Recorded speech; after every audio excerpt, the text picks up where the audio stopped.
Hi, I'm Barry Gilreath, the host of a new and exciting program called Fabric of Family. We put together a lineup of terrific programs that are designed to address the current needs of families just like yours and mine, and to do so from a biblical perspective. Each week we're going to come before you with a specific family-related topic, and with the assistance of a qualified panel of individuals, we're going to discuss the subject and explore what God has to say about it. And so we invite you to take your Bible, call together your loved ones and friends, and explore with us the fabric of family. How do you explain? How do you describe? In Him, all families are blessed. Join our discussion on Fabric of Family.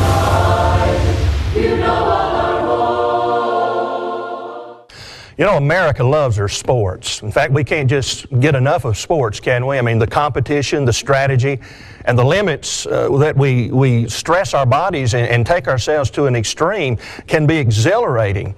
But you know, it can also take a toll on our bodies too. When we stretch the limits of our bodies, we do run the risk of doing ourselves harm. You know, the same is true concerning the family. The family is like a muscle, or perhaps like a joint in the body.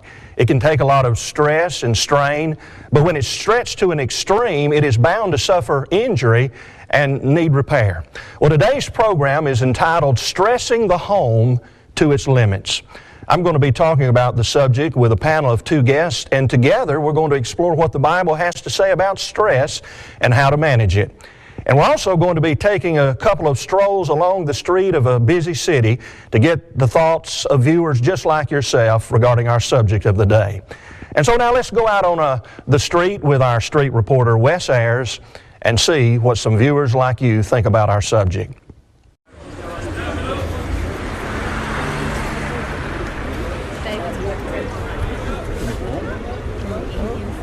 What are some things that stress you out? My grades. What advice would you give to someone who seems like they're stressed out all the time, or has told you that they're stressed about things going on in their life? What would you advise them to do? Pray about it. How much effect does stress have on the family? A lot. What are some things that stress you out?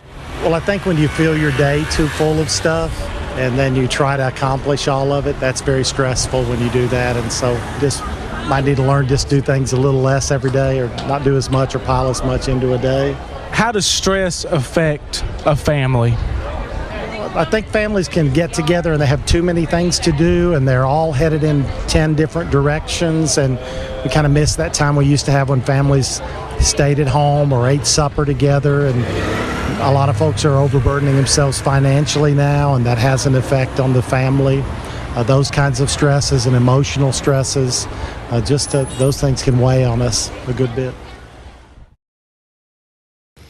Hi, we're glad that you're back with us after we just had that segment, Word on the Street. And this is time for our panel discussion, where we're going to talk about the subject at hand today. And we have with us Chad Dollahite. Chad is an evangelist from Bremen, Georgia, and he has joined us together today to talk about this important subject. Chad, we're glad to have you with us. Thank you. And we've also got with us today David B. Smith. And David is the preacher for the North Hamilton Church of Christ in the Chattanooga, Tennessee area. And so both of these men are very well qualified to talk about our subject today. And we're going to go ahead and get right into it. We're talking about stress and how it affects the home. I think it would be good today to just begin the program by giving a definition of what we're talking about when we say stress. David, what is stress? It's just pressure.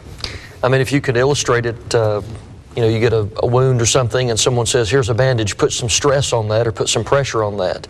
We're basically using the same definition. We're just applying it more in an emotional, sort of a mental way. We're saying, stress is the body's reaction to some type of external, whether it be a physical or even a psychological force. It's just the body's way of reacting to something that is placing pressure, upon itself. That's the basic definition of it. It's how we react to whatever conditions we are facing in life, whether good or bad. Chad, have you ever felt that kind of stress in your life? Who hasn't at some point or another? There are things all around us that can cause stress or the pressure, as David mentioned. I think that's a great definition, because many times we do feel in an emotional or psychological way like there's just all this pressure. Sometimes people even use the expression when they're under a lot of stress, it feels like my world is caving in on me. It's all that pressure. But it may be work, it may be family. There are all kind of situations that can cause stress. There's not a person who doesn't experience it at some point or another. Well, that brings up, I think, an interesting question, and that is stress as it relates to a Christian. You know, Christians are not immune from the difficulties that all of us as human beings do struggle with in the world.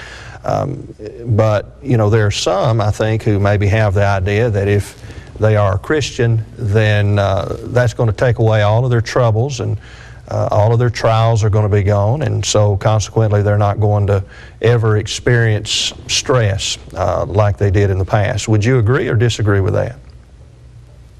I would disagree that being a Christian alleviates stress. I would agree that being a Christian perhaps adds even more stress. You know, some of it is not due to the Christians because of what people are trying to do to a Christian, but I was thinking of a statement in Matthew 11. Jesus says in verse 28, we often call this the great invitation, come unto me all ye that labor and are heavy laden, I'll give you rest. And we often stop reading that and say, well, that means, you know, when I become a Christian, it's a smooth road, it's smooth sailing from here. But he says, take my yoke upon you. That implies that there's some sort of a burden, some stress that we have. And he says, and learn of me, for I'm meek and lowly in heart, and you shall find rest unto your souls. My yoke is easy, my burden is light. And perhaps we misapply that passage and we think that Christianity is smooth sailing, but he never promised that. Paul often speaks of how in life as a Christian we are pressed on every side. So not only do we bear the kind of stress that other people would bear normally, but as a Christian trying to live above sin, there's the added pressure of doing what is right. So, you know, as a Christian perhaps we bear perhaps even more stress. Now we have a different way of handling it, I'm sure we'll talk about in a moment, but perhaps there's a greater level of stress even involved as a Christian, because you've got the added pressure of doing what's right. Well, what are some of those specific stresses that we would have to deal with in the home as Christians that maybe some in the world would not have to deal with? Chad? There are, as we said, everybody faces stresses, but there are some specific stresses that we all deal with. There are certain stresses that come with family life. Right. And in any given situation, and again, David mentioned something that sometimes people think, and no doubt David, and no doubt you have as well, sometimes you study with somebody who maybe they're going through some family problems, and sometimes it seems to be this mentality or this attitude of, if I become a Christian, that all goes away, and suddenly I'm going to be stress-free. And as David mentioned, there's no promise of that. But family life, and obviously we could probably spend several programs discussing the specific stresses of family life that sometimes, but I think we could lump that into a general category of saying that is one specific area of stress that we all face, whether Christian or non-Christian. What are some of those general stresses then, David, that are going to have an effect upon every family? Well, I mean, it's what every family deals with, and of course trying to deal with it from a Christian perspective, we want to handle things correctly, but I think we have probably all preached in lessons and counseled people before and said, especially people who are getting married, when you enter into a home, perhaps the biggest stressor is going to be, well, it all comes back to communication, but, you know, we always say money's the number one reason for divorce, how you handle money, finance. The man's worried about how he's going to put food on a table for his family. The woman is worried about having enough to provide for, her kids, and so that just, that's one example of a type of stressor for the home. And if not handled correctly, then everybody's emotional state is out of kilter if it's not handled correctly. How to handle finances and things of that sort. I do think that finances oftentimes play a huge role in the stress that members within the family do experience. Why do you think that finances are such a significant area of stress in our life? Well, because you can't function in this world without financial wherewithal. You have to have a means to provide for your family, and so that's sometimes you have more finances, sometimes you have less. And it's interesting, there can be stress from a great deal of money in the home. Sometimes you have families where dad's bringing home a very big salary, or maybe where you have both parents working, and there's a big net income coming in, and there are stresses that go with that. Sometimes people think, well, if I could just make more money, there'd be no stress in my life. Well, let's not kid ourselves. There are stresses that come with having a lot of money, the same as there are certain unique stresses that come with a lack of money.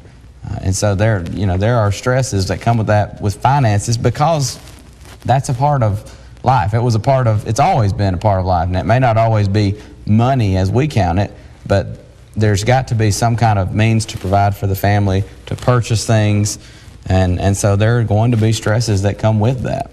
Well, I think it's true that there are some stresses that our family is going to experience that are really beyond our control because of the fact we live in a world in which is material in nature, and also the fact that people don't always do as they should, and that has an effect upon others.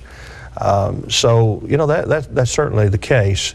But there are also some stresses sometimes that we bring upon ourselves and bring upon our own family.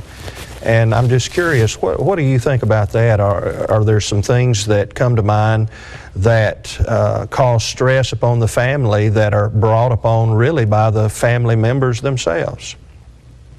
Sure. I mean, from a Christian perspective, there wouldn't be anything greater to cause stress in a family than doing something that's contrary to the will of God. You could take it to be something like a man, let's say he's a businessman, he's out traveling, he's away from his wife, he has desires and he seeks to fulfill those desires unrighteously, and he ends up doing something either emotionally damaging his relationship with his wife, or even going so far as to commit fornication. Well, now you've got a situation where he's caused perhaps the greatest of all stress upon a relationship by doing something he should never have done against his wife. Or you've got a child who gets involved with something at school that should never be involved in with friends, gets involved in drinking or something along those lines, and now you've created stress. So anytime sin enters the home, which is what the devil would have, anyway, you've got disruption to what God would have as the normalcy for the home, some sort of situation where you have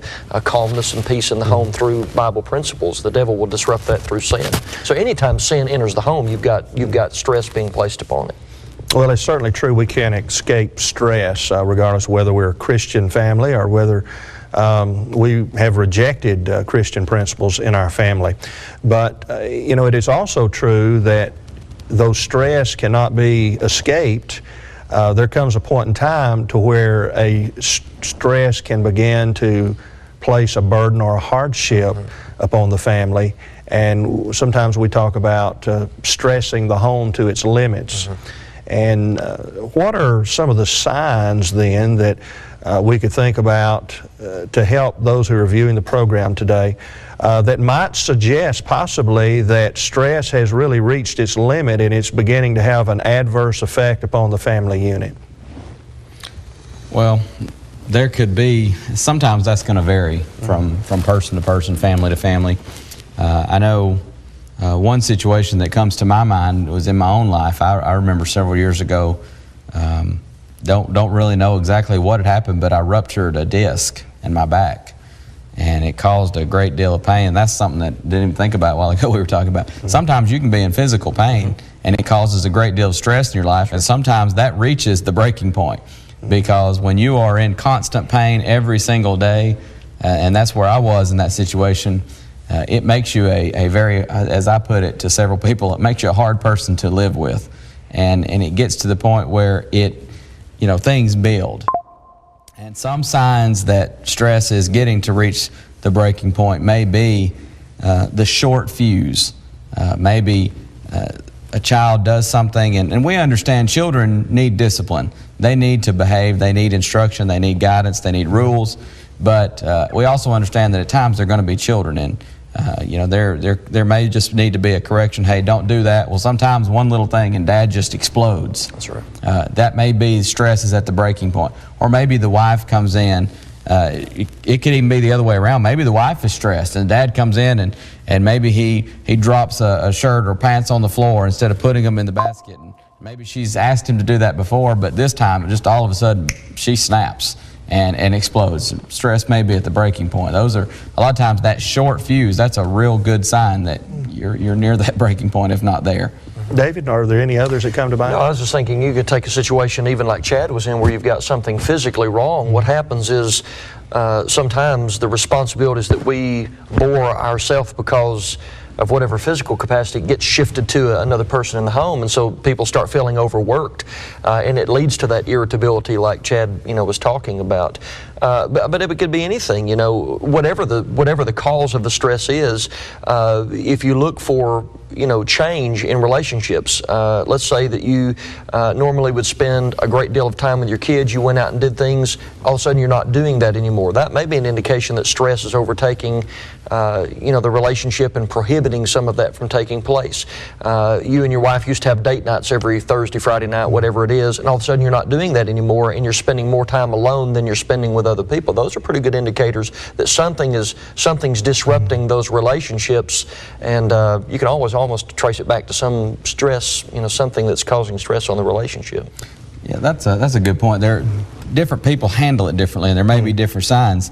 David mentioned that made me think of something. Sometimes we often talk about the short fuse and losing your temper or something with a spouse or with children, but different people handle it differently. For another person, as David mentioned, the sign may be more of a withdrawal. Here's a person who normally spent a lot of time with his children, with his spouse, and all of a sudden now he or she is more reclusive, and that may be a sign that the stress is reaching the breaking point. And many times, especially in our world today, we get so busy with things that really, at the end of the day, don't amount, as the saying goes, to a hill of beans. And we get so wrapped up in those things that we don't have time for spiritual matters. And stress begins stacking up, and it will eventually, if something is not done to release the pressure, it'll reach a breaking point. Well, I tell you what, we're about halfway through this particular segment in our panel discussion, and let's go back on the street with Wes Ayers and hear another thought or two from one of our viewers.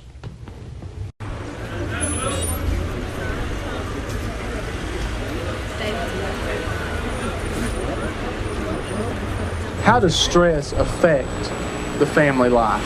Stress is a big factor in how people behave. It shouldn't be, but it often is. Just because, say, a dad's been to work, he had a bad day at work, he comes home, things aren't exactly like he had them pictured in his mind, and so he reacts in a way that's negative, and it causes the whole evening to go in a direction that is not good.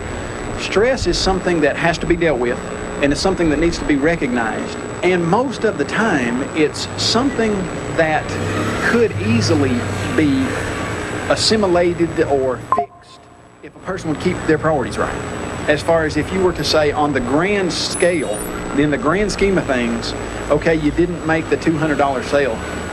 Ultimately, what does that matter? Well, it doesn't.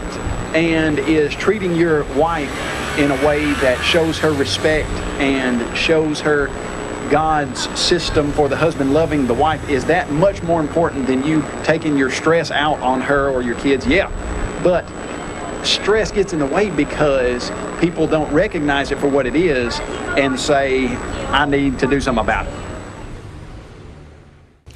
And we're back. That was a good segment from one of our viewers on the street.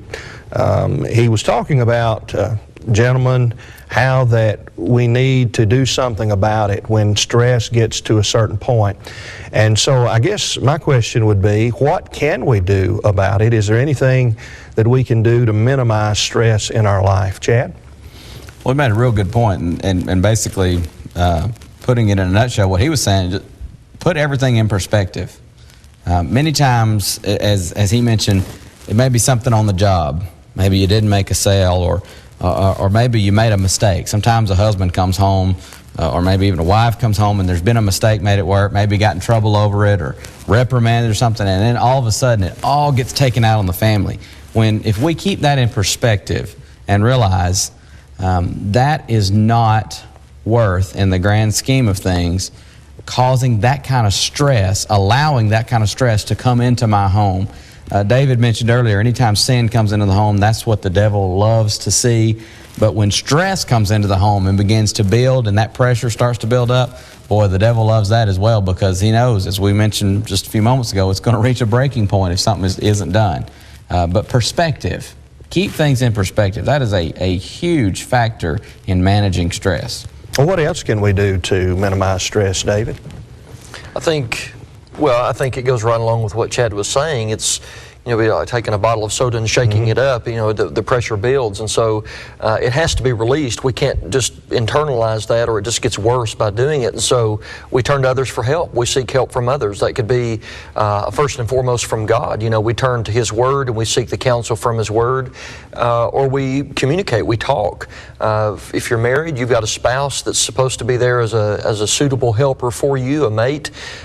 It's good to talk about the things that are stressing us out and seeking help from other people. The problem is, and I think Chad was doing a good job pointing that out, is that we tend to internalize and just bottle it up, and that never helps the situation. So we seek help from an outside source, whether that's, of course, God, as I just mentioned, or a spouse, or maybe even a Christian counselor. We go to an elder of the church or some elders and say, look, I'm having trouble with this, and we seek godly counsel from somebody that we trust as a source to provide godly counsel. But you got to have help. You have to communicate that stress, or it's never going to be released effectively. I think those are two very valid and important points that you've made. First of all, as Chad, as you mentioned, to keep things in perspective. A lot of times things that we may look at as being the end of the world, when you're removed from that situation by a period of time, it's not really as bad as what you thought it was at that particular moment in time.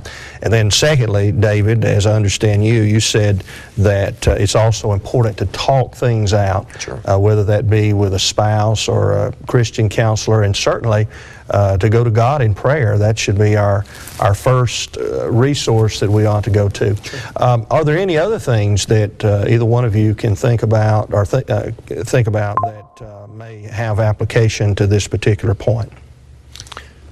Go ahead, Chad. Sorry. I was just going to say, don't ever underestimate the power of prayer. Many times we do that.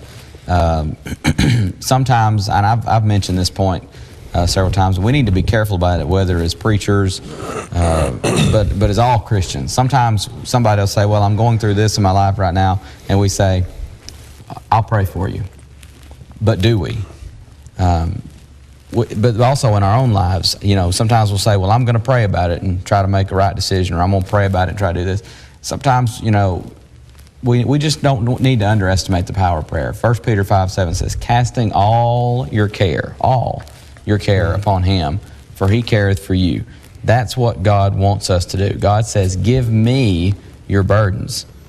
He says, I can bear those. Sometimes, as we often sing, I cannot bear the loads of life unaided. Sometimes we just need to lean upon the Lord's strength. Philippians 4:6-7, where Paul says, be careful, or some translations have anxious for nothing, but in everything by prayer and supplication, with thanksgiving, let your requests be made known unto God. And the peace of God, which passeth all understanding, shall keep your hearts and minds through Christ Jesus. Prayer.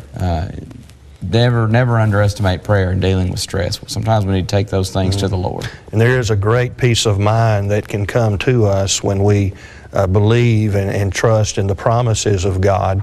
I think about Romans chapter 8 and verse 28, where Paul writes and says, for all things work together for good to them that love God and to those who are called according to His purpose.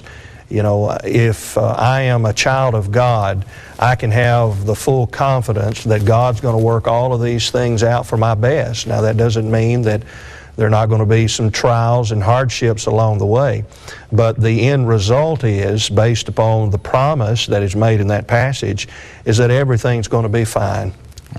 David, you also, I think, had a thought that you were wanting to share just a moment ago before Chad spoke. What was that? It was very similar to what Chad was going to say. It's very easy when stress hits to just throw in the towel, to think there's no hope of ever recovering from that. And I think Chad was hitting on the point that God is able to help us. And sometimes we discount the ability of God to actually pull us through those situations. There's a statement made by Paul in 2 Corinthians 1 verse 9 when he says, "But we have the sentence of death in ourselves, that we should not trust in ourselves, but in God which raiseth the dead." And I think it's interesting he makes reference to the ability of God to raise the dead, and we look at the great power of God to do that, but we discount His power to do what we could ultimately say are lesser things. If He can raise the dead, He can certainly resurrect a family out of stress or any kind of situation that we endure. So we do need to turn in situations like that to say, we can make it because God is able to help us through even the worst, even stressful times like that. So. Well, we've got about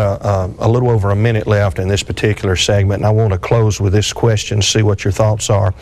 A lot of times we do associate stress with something negative, but is there anything positive that can actually come out of stress? Sure, I think there's stress, if we use it the right way, can motivate us to be better people. Even if you take the principle from James 1 about the many trials that we go under through, as Christians, that could include stress, but if we handle it the right way, we're better people on the other side of it. So there's a motivation that comes out of stress to handle it properly and be perfect, to be more mature at the end of that process. Chad? There's no doubt it can motivate us.